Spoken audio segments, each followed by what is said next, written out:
¿Qué va a ser esta campaña tan compleja? En primer lugar, que estamos en pandemia. Tenemos una sociedad más polarizada todavía de lo que estaba hace unos años y ya están surgiendo, ya podemos adivinar los temas que se están ya perfilando para polarizar que se van a posicionar como los temas polarizadores de esta campaña. Luego, hay un alto desempleo, un alto descontento de la población. Sabemos además que la credibilidad de los partidos políticos y de la gente llamada política, ¿verdad? De los políticos, la pérdida de credibilidad es muy alta entre la gente, pero incluso la confianza interpersonal. Por eso es que los outsiders tienden a tener un poco más de suerte en estos escenarios como impredecibles y volátiles.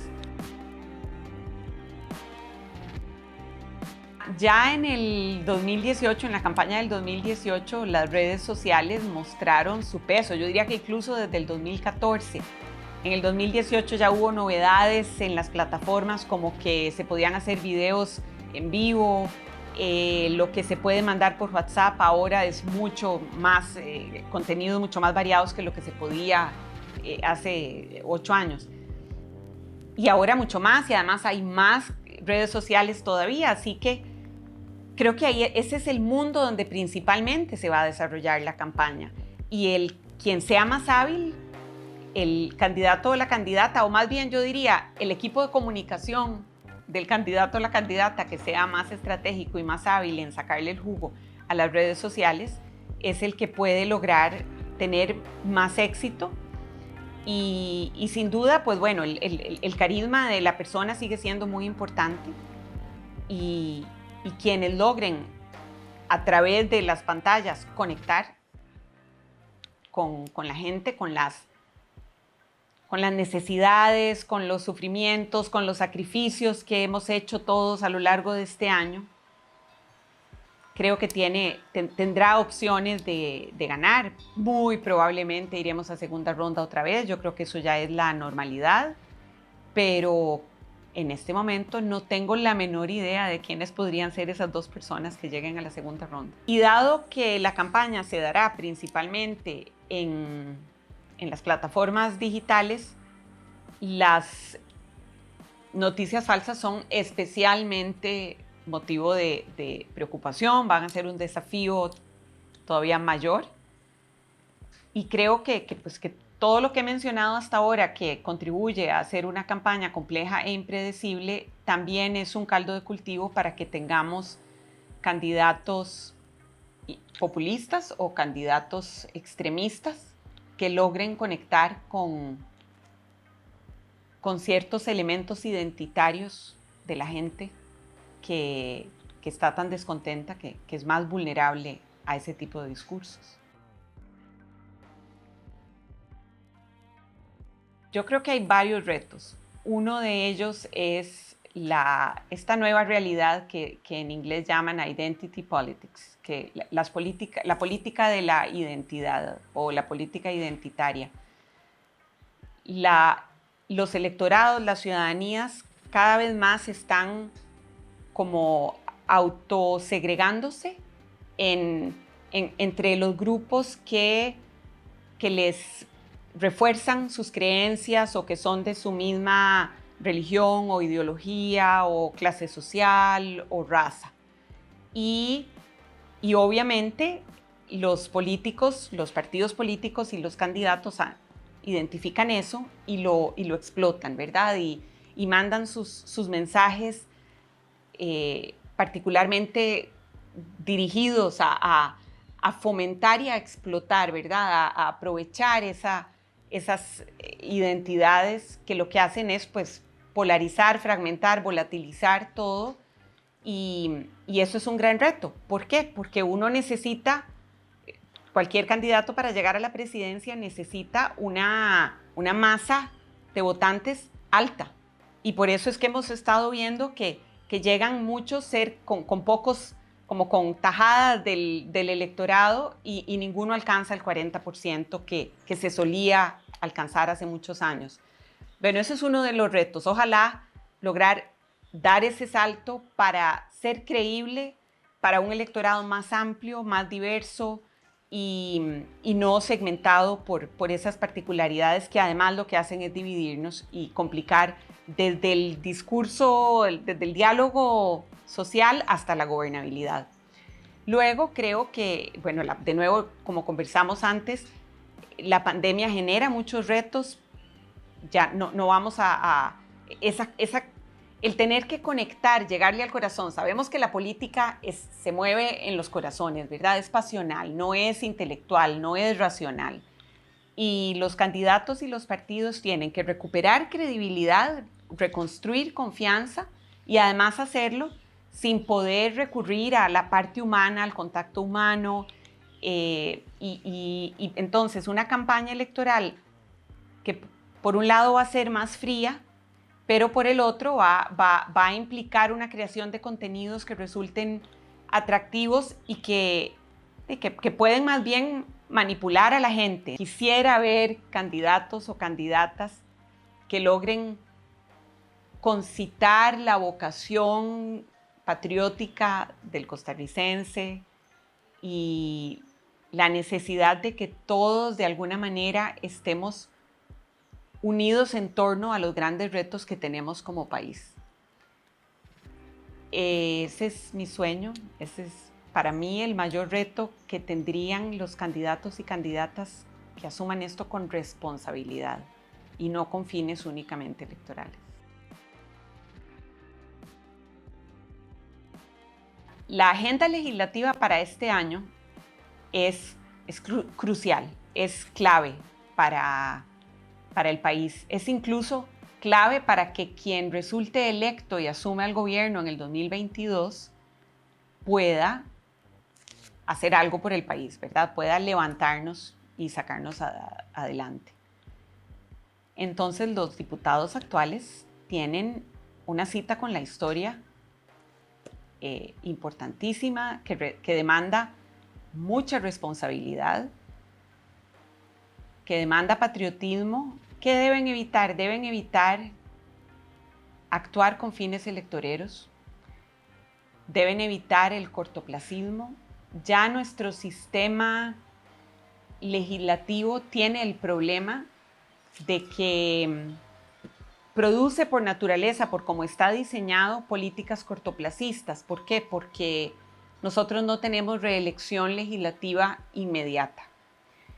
Eso significa que los diputados los cambiamos cada 4 años y que entonces cuando llegan, su visión de dejar algo hecho es de muy corto plazo, porque en general a nadie le gusta dejar buenos proyectos para que otro, 4 años después, 6 años después u 8 años después, se ponga la flor en el ojal.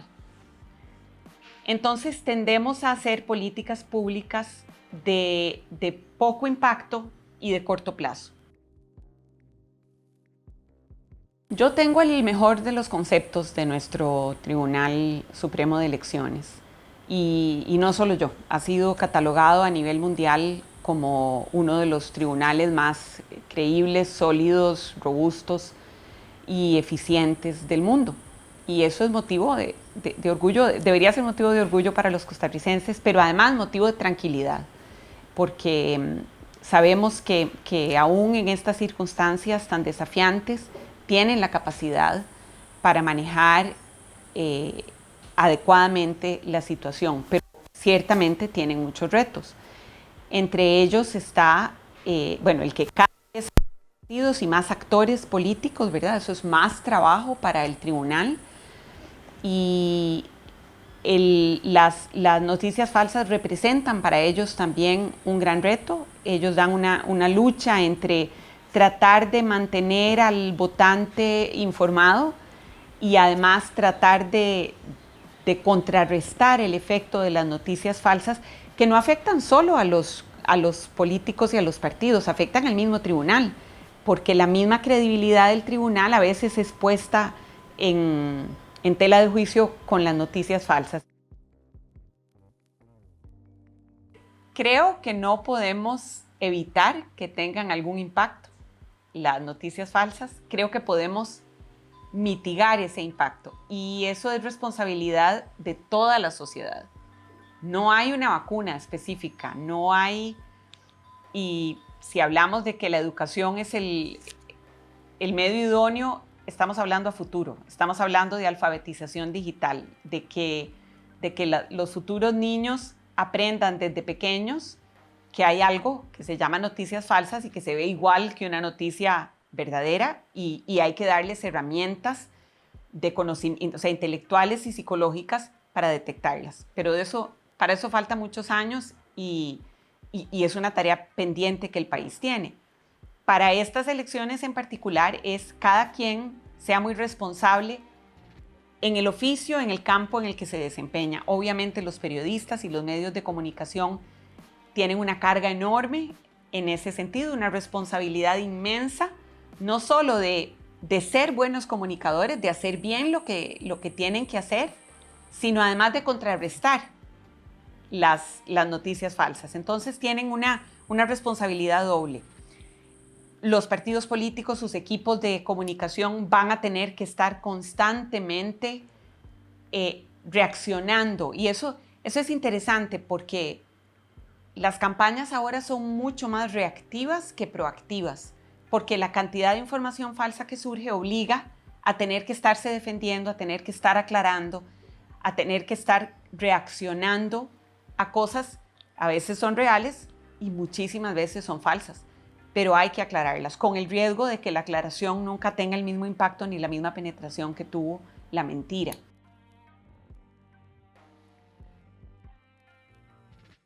La ciudadanía tiene en estas elecciones una responsabilidad inmensa, que es, primero, pues tratar de sortear todo ese ruido y toda esa información falsa que puede surgir.